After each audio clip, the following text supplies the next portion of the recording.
You're listening to the Lofi Music Academy podcast, your go-to space for all things lo-fi. Sit back, relax, and let's dive into the world of lo-fi music production. Hi, and welcome to the Lofi Music Academy podcast.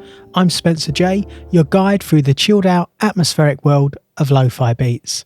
Today we're diving into a topic that might seem technical at first, but I promise it's one of the most powerful mixing tools in your DAW once you understand it. Today's episode is all about how to use effect sends. If you've ever felt like your mix is flat, muddy, or lacking space, the way you're using reverb and delay could be the culprit. And guess what? Effect sends can change everything. So grab your favourite drink and let's get into it.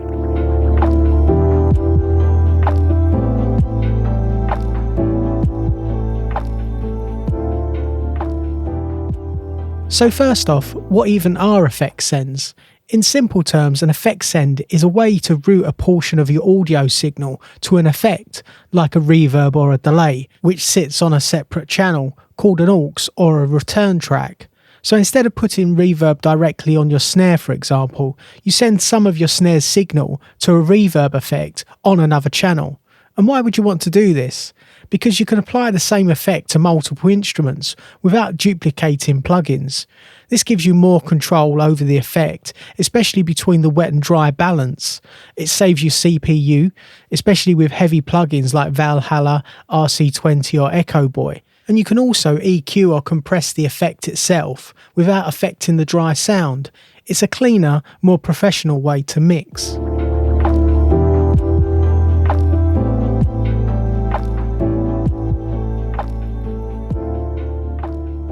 And let's talk about inserts versus sends real quick.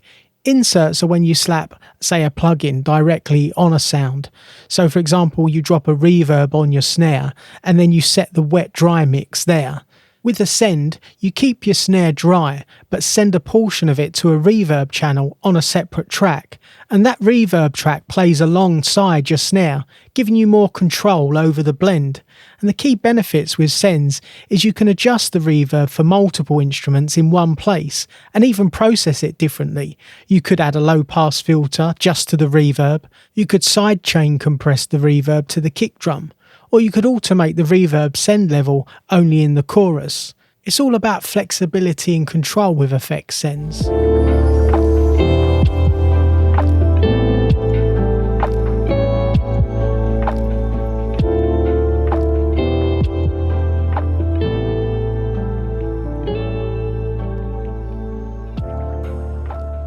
Let's walk through the basic setup for effect sends on most DAWs, whether it's Ableton, flstudio, Logic, Cakewalk or Studio One.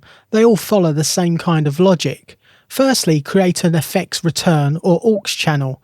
Name it something like reverb send or echo effects. And next, drop your favourite effects plugin onto that channel, like your reverb or your delay. Popular choices could include Valhalla Vintage Verb, Tau Reverb 4, Sound Toys Echo Boy, or just use a stock DAW plugin. The most important tip here is to set the effect to 100% wet. You want the effects channel to only play the processed sound. And lastly, go to the individual track, maybe your snare, vocal chop or an ambient pad, and send a portion of that signal to the effects channel. Most DAWs have a send level knob. Just turn it up gently, a little goes a long way.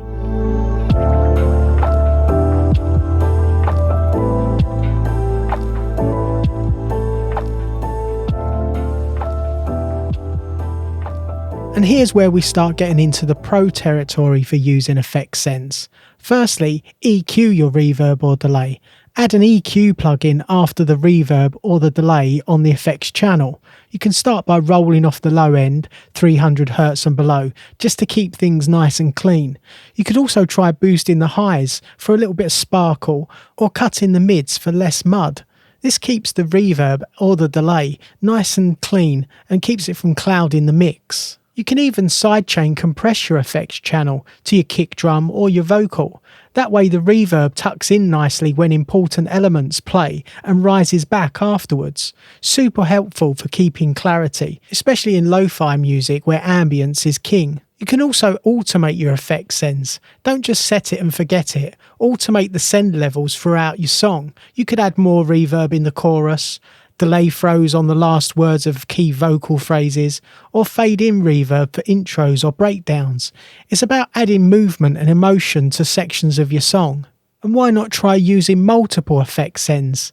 Use one short, tight reverb on one effects channel, then a second, add a long, lush hall reverb, and then on the third, add a subtle slapback delay, and then send different instruments to each one for a more textured 3D mix.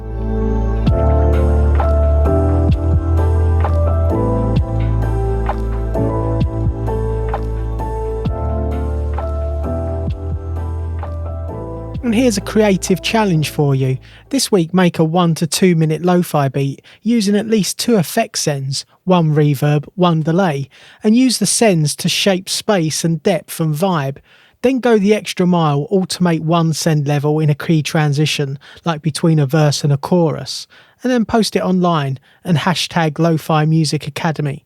And let's hear what you've got. If you've only been using inserts till now, using effect sends could completely transform your mixing workflow and give your lo-fi tracks that spacious, polished sound without sacrificing the vibe. If you've enjoyed this episode, please consider subscribing, leaving a review, or sharing it with fellow music producers who might find it useful. Until next time, keep creating, stay inspired, and remember, it's all about the vibe. Take care and see you in the next episode. Thanks for tuning in to the Lo-Fi Music Academy podcast. If you're ready to start making lo-fi music and want to go even deeper, grab your free guide. Discover the 6 essential steps to create a release-ready lo-fi track from scratch. Whether you're using budget gear in your bedroom or a small home studio, this guide will help you get that polished, dreamy lo-fi sound you're after. Just go to www.lofimusicacademy.com. Until next time, keep creating those laid-back vibes, and don't forget to subscribe for more lo-fi tips and tricks.